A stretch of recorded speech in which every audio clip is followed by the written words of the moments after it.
El Instituto Tavistock es una de las organizaciones más enigmáticas e influyentes de los últimos 50 años. Camuflado detrás de una entidad no gubernamental sin ánimo de lucro, se encuentra el que posiblemente sea el centro de lavado de cerebros en masa y de ingeniería social más importante de la historia. Una compleja organización que cambiará el paradigma de la sociedad moderna, relacionada con grupos tan enigmáticos como el Club Bilderberg o el de Roma, entre otros. Esta es su historia y la de su influencia en nuestras vidas, influencia que se extiende hasta el presente y que nos obliga a replantearnos el concepto de libertad tal y como lo entendemos. El Instituto Tavistock nace bajo el nombre de Clínica Tavistock en Londres en 1920, cuando Herbert Arthur Russell, duque de Bedford y marqués de Tavistock, decide ceder un edificio en el centro de la ciudad a un grupo de médicos, mayormente psicólogos, como sede donde llevar a cabo sus estudios. En un principio, las funciones de la clínica dependían del Departamento de Guerra Psicológica del Ejército Británico y centraban sus investigaciones en la evaluación del efecto traumático de los bombardeos sobre los veteranos de guerra británicos de la Primera Guerra Mundial, intentando encontrar el punto en el que el soldado se quiebra psicológicamente. Sin embargo, muchos datos apuntan a que los experimentos realizados en Tavistock iban mucho más allá, llegando a ser incluso el origen de los bombardeos masivos a civiles llevados a cabo por Roosevelt y Churchill como experimento clínico de terror de masas. La idea era observar a los civiles como si fueran conejillos de indias, reaccionar bajo condiciones controladas de laboratorio ante una situación de estrés extremo, con el objetivo de comprobar dónde se rompe la resistencia del individuo y encontrar el punto en el que éste quedaría incapacitado para oponerse al nuevo orden mundial. En 1947, la clínica Tavistock se convertiría en el Tavistock Institute of Human Relations gracias a la inversión privada de la Fundación Rockefeller.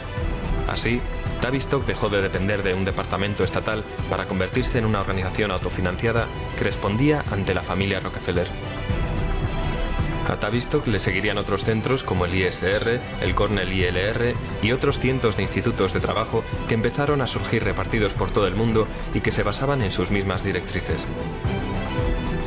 De entre todos los que surgen en esta época, sobresalen en Estados Unidos dos: el OSS, ahora conocido como CIA, y la Clínica Psicológica de Harvard, que bajo la supervisión de Carl Lewin fue la responsable directa de la campaña de propaganda que cambiaría la opinión del pueblo americano contra Alemania, involucrándolo definitivamente en la Segunda Guerra Mundial.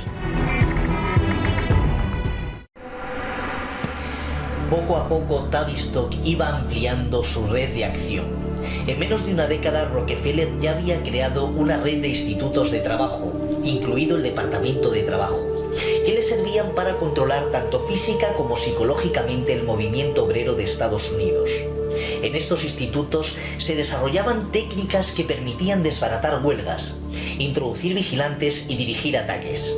Se iba consiguiendo, por tanto, el primer objetivo: controlar a la población para alcanzar los cambios necesarios que permitieran a Estados Unidos ocupar el lugar de Gran Bretaña después de la guerra como primera potencia. Una vez se consiguiera esto, el siguiente objetivo era sin duda construir el nuevo orden mundial, conformado por una población obediente gobernada por una minoría controladora.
Manera inexplicable.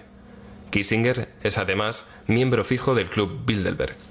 Otro claro ejemplo lo tendríamos en la figura de Jimmy Carter, que fue seleccionado como presidente de los Estados Unidos por el psicólogo del Instituto Tavistock, el Dr. Peter Bourne, únicamente porque Carter había realizado un programa intensivo de lavado de cerebro en Annapolis. El Instituto Tavistock ha desarrollado tal poder en Estados Unidos que nadie llega a sobresalir en ningún campo sin haber sido formado en ciencia comportamental en Tavistock o en alguna de sus filiales. Su papel en la creación del nuevo orden mundial es fundamental. Sir John Rollins Rees, director del instituto y primer presidente de la Federación Mundial de la Salud Mental, dijo: «Debemos conseguir que nuestro punto de vista impregne cada aspecto educativo en la vida de la nación. Tanto la vida pública como la política y la industria deben estar bajo nuestra esfera de influencia, permitiéndonos así convertirnos secretamente en la quinta columna». Bajo la supervisión de Lewin, el Instituto Tavistock fue pionero en investigaciones en las que se utilizaba el trauma para desprogramar al individuo, para posteriormente volver a programarlo de acuerdo con los deseos del controlador. Todos estos estudios buscan promover la uniformidad y evitar la individualidad, que es uno de los grandes obstáculos en el camino hacia el nuevo orden mundial. Se busca convertir a la población en un público que sea predecible y que esté condicionado a hacer lo que se le diga, sin hacer preguntas o, lo que es lo mismo, eliminar la fuerza psicológica del sujeto y dejarlo incapacitado para oponerse a los dictadores del nuevo orden mundial. Para lograrlo, Tavistock trabaja en el estudio de técnicas de lavado de cerebro en masa desde varios frentes. Dos de ellos son el rock and roll y las drogas. En 1939 se pidió a Theodor Adorno que fuera a Estados Unidos para dirigir el proyecto de investigación de la radio de Princeton, un esfuerzo conjunto del Instituto Tavistock y de la Escuela de Frankfurt que tenía como objetivo encontrar un método efectivo de controlar a las masas a través de la música. La idea era utilizar el rock and roll de la misma forma en que los nazis utilizaron la propaganda radiofónica como instrumento de lavado de cerebro. Una de las estrategias del nazismo para extender su particular visión del mundo entre la población alemana fue, por ejemplo, la de la fabricación y la distribución masiva de aparatos de radio económicos para toda la población, de forma que su mensaje pudiera llegar a todos los hogares alemanes.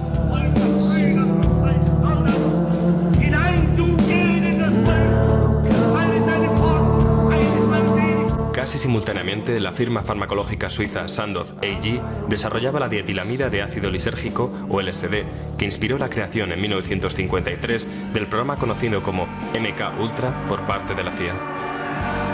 El objetivo era desarrollar materiales químicos, biológicos y radiológicos para ser utilizados en operaciones clandestinas y con los que se pudiera controlar o modificar la conducta humana.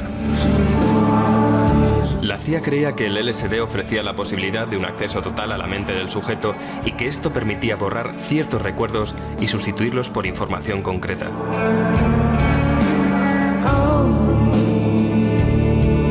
En los primeros ensayos se administró LSD a los funcionarios de la propia CIA con el objetivo de estudiar sus reacciones como si fueran ratas de laboratorio, lo cual desembocó en varias muertes y que el gobierno estadounidense tuviera que pagar millones en perjuicios a las familias de las víctimas.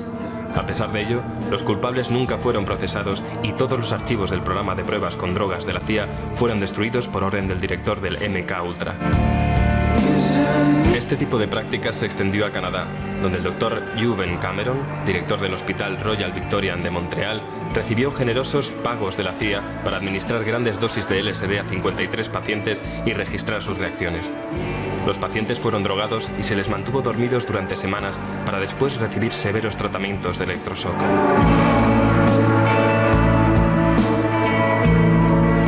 Durante una conferencia en la Facultad de Medicina de San Francisco, Huxley, autor de Un Mundo Feliz, dijo: «En la próxima generación, o en la siguiente, habrá un método farmacológico que consiga que las personas adoren su condición de siervas y que permitan una dictadura sin lágrimas, que produzca una especie de campo de concentración indoloro para sociedades enteras, de tal modo que las personas habrán sido despojadas de sus libertades y, sin embargo, estarán contentas de que así sea, porque habrán perdido todo deseo de rebelarse». Huxley no se equivocaba. Los estudios con drogas dieron sus frutos y su aplicación real dio origen a lo que se conoció como la contracultura del LSD en los años 60 y que fue acompañada de una revolución de estudiantes que también estaba financiada por la CIA con 25 millones de dólares. Miles de estudiantes universitarios fueron utilizados como conejillos de India sin saberlo.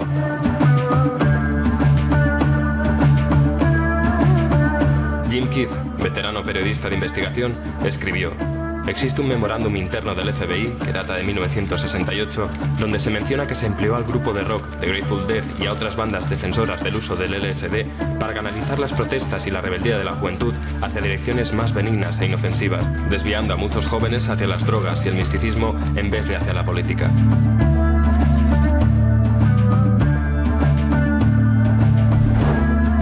Michael Minicino explica este fenómeno en el ejemplar del invierno de 1992 de la revista Fidelio diciendo: los alucinógenos tienen el singular efecto de convertir a la víctima en un ser asocial, totalmente centrado en sí mismo y preocupado por los objetos.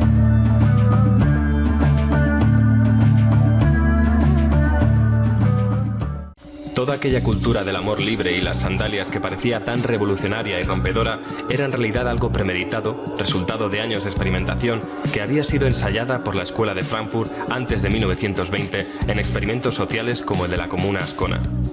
Incluso la frase de Tom Hayden, jamás hay que fiarse de alguien que tenga más de 30 años, que se hizo tan popular entre los defensores del Flower Power y la cultura hippie, no era más que una nueva versión de la pronunciada por Rupert Brooke en 1905.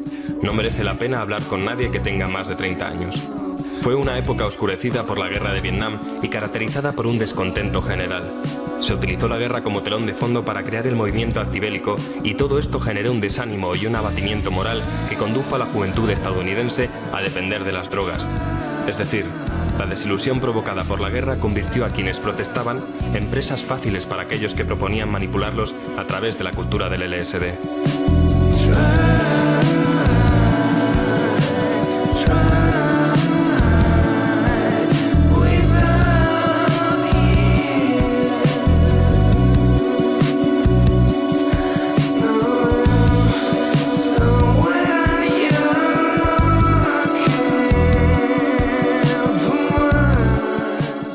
El mejor campo de pruebas para comprobar la utilidad de estos nuevos métodos de control fueron los macrofestivales, en los que se suministraba LSD libremente durante los conciertos a millones de conejillos de indias de entre 15 y 25 años que acabaron convirtiéndose en los promotores de la nueva cultura de las drogas o de lo que se acabó conociendo como New Age.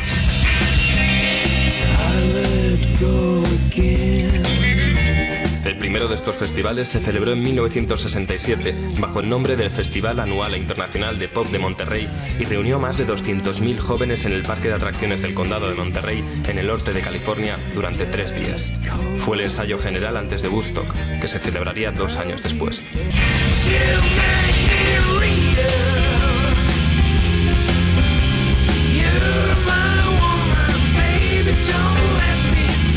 En este tipo de eventos, las víctimas estaban aisladas y prácticamente incomunicadas, rodeadas de inmundicia y eran atiborradas de drogas psicodélicas y mantenidas despiertas durante días, todo con la plena complicidad del FBI y de altos cargos del gobierno.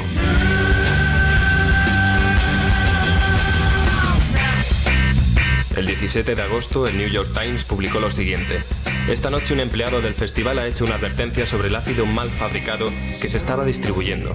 Ha dicho: Now, people have been saying that some of the acid is poison. It's not poison. It's just bad acid. It's manufactured poorly. So anybody that thinks they've taken some poison, forget it.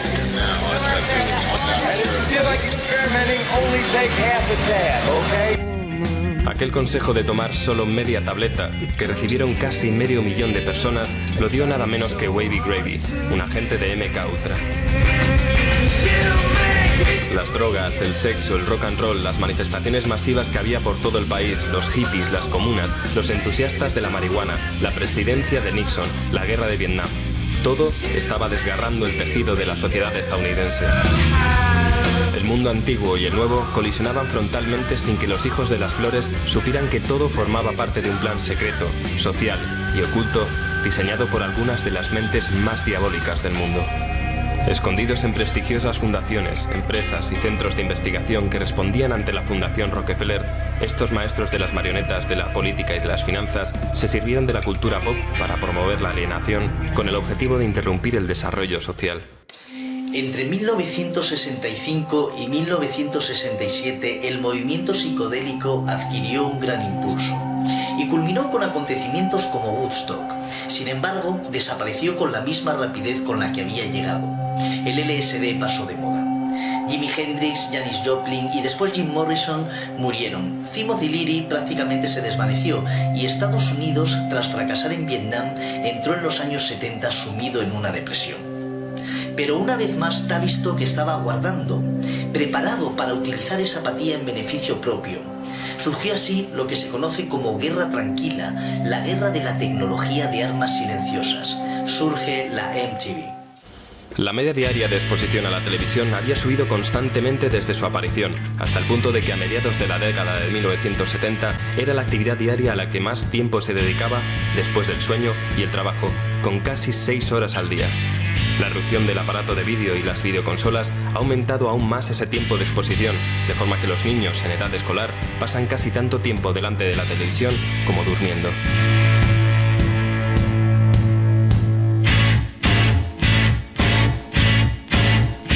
MTV, un canal televisivo de música pop y videoclips, fue creada por Robert Pittman para el público adolescente el 1 de agosto de 1981.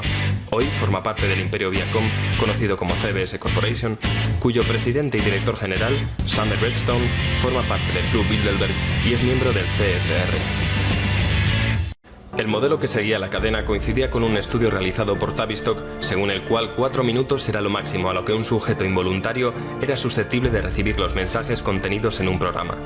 4 minutos, o lo que es lo mismo, la duración media de un vídeo musical. Durante el proceso, el espectador sufre un agresivo pero invisible lavado de cerebro durante el cual tiene la ilusión de que conserva la capacidad de elegir, al igual que un drogadicto cree que controla su adicción cuando en realidad es la adicción la que le controla a él. Tavistock realizó varios estudios que demostraban que el ser humano establece asociaciones subconscientes con una canción durante la infancia, de forma que esas asociaciones permanecen latentes y transcurrido un tiempo, ese sujeto es capaz de revivir esos recuerdos y situaciones al volver a escuchar esa canción. Ese recuerdo despertado crearía un estado anímico infantil y retrotraería a la persona a aquella época de su vida en la que habría experimentado esa misma sensación.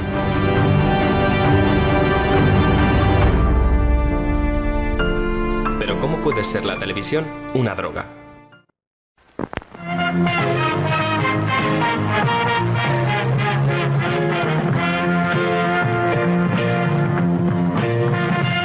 Cuando vemos la televisión, el hemisferio derecho del cerebro parece activarse en una proporción mucho mayor que el izquierdo. El cruce del hemisferio izquierdo al derecho libera un torrente de betaendorfinas y encefalinas, sustancias clasificadas como endorfinas. Estas se conocen como los opiáceos naturales del organismo debido a que tienen una estructura idéntica a la del opio y sus derivados, morfina, codeína, heroína, etc. En otras palabras, la televisión funciona como un sistema de suministro de drogas de alta tecnología y crea tanta adicción como cualquier otra droga. ¿Cómo? Al mismo tiempo que se liberan endorfinas, las regiones superiores del cerebro, como la zona media y el neocórtex, quedan inactivas y la mayor parte de la actividad se desplaza al sistema límbico, la región inferior del cerebro. Esta zona, también conocida como complejo reptiliano, se limita a reaccionar al entorno utilizando respuestas muy básicas arraigadas en nuestro ADN. Además, estas regiones inferiores no saben distinguir la realidad de la invención, dado que de eso se encarga el neocórtex, lo que hace que reaccionemos ante el contenido de la televisión como si este fuera real. Diversos estudios han demostrado que a la larga, un exceso de actividad en las regiones inferiores del cerebro causa la atrofia de las regiones superiores.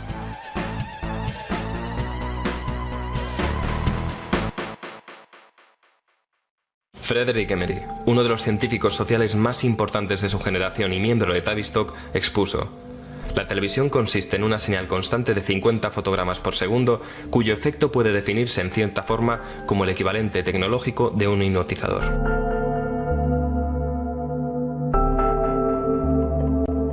La televisión es un medio poderoso para crear una opinión común y eliminar la individualidad. Admitimos lo que vemos en televisión como cierto porque está consensuado y lo asimilamos sin dudar.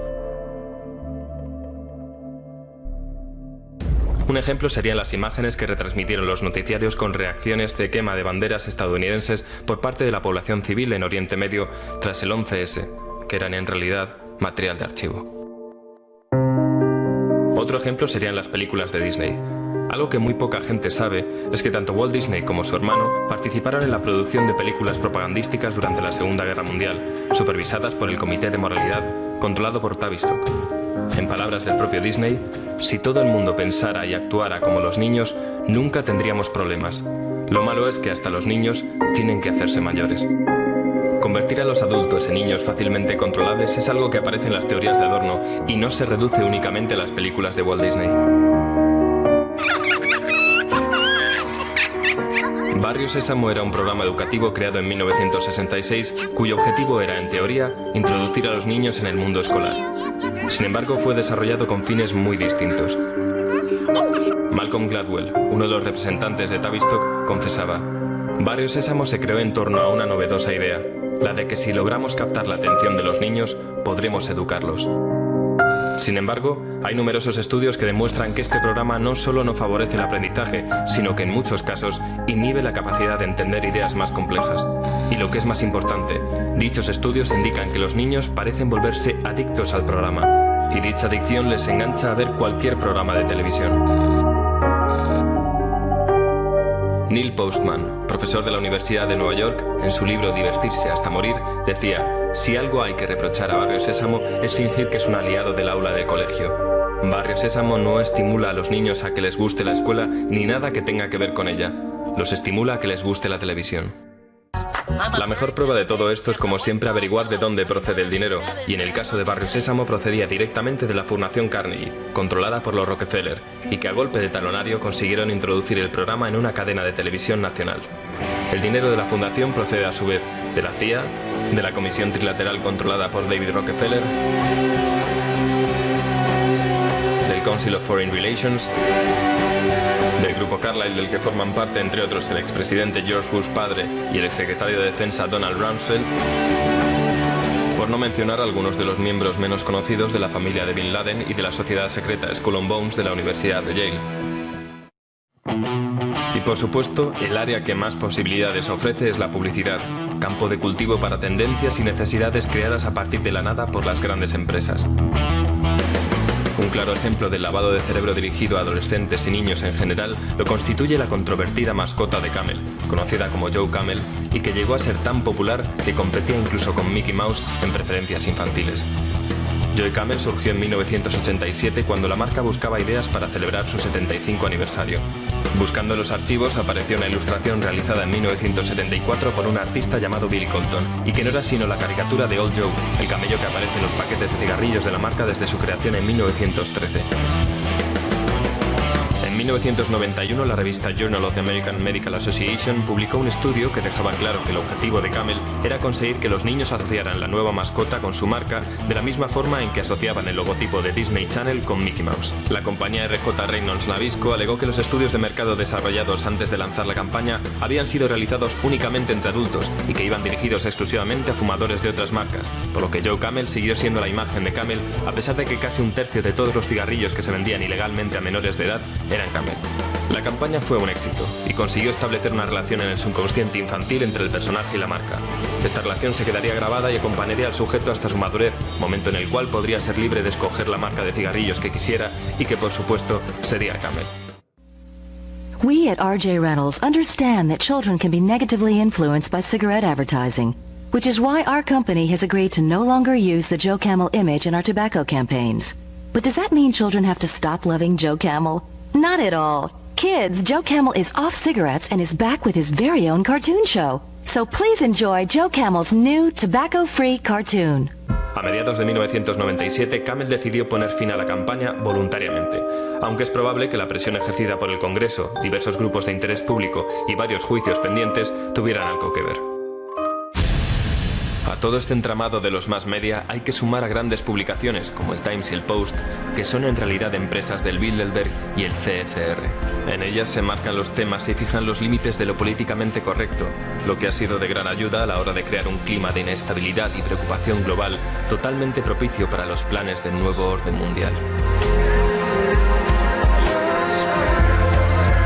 En Tavistock desarrollaron una teoría acerca de la turbulencia social, según la cual se puede ablandar a una población utilizando fenómenos en masa, como cortes en el suministro de energía, hundimientos económicos y financieros o ataques terroristas. Según sus propias palabras, si las impresiones iban muy seguidas unas de otras y se administraban cada vez con mayor intensidad, era posible inducir a la sociedad entera a un estado de psicosis colectiva. Esto es, desde luego, algo muy sencillo de conseguir gracias a la televisión. ¿Qué es lo que se logra con este estado de terror permanente? que las personas terminen disociándose, que traten de huir del terror causado por una realidad tan apabullante, que se encierren en un estado de negación y se refugien en diversiones y entretenimientos populares, mostrando cierta tendencia a sufrir accesos de cólera. Es ahora cuando las investigaciones de Tavistock sobre el punto de ruptura tienen su fruto. Cuando se alcance ese punto de ruptura, cuando ya no se pueda más, entonces surgirá el nuevo orden mundial como la solución definitiva a todos nuestros problemas.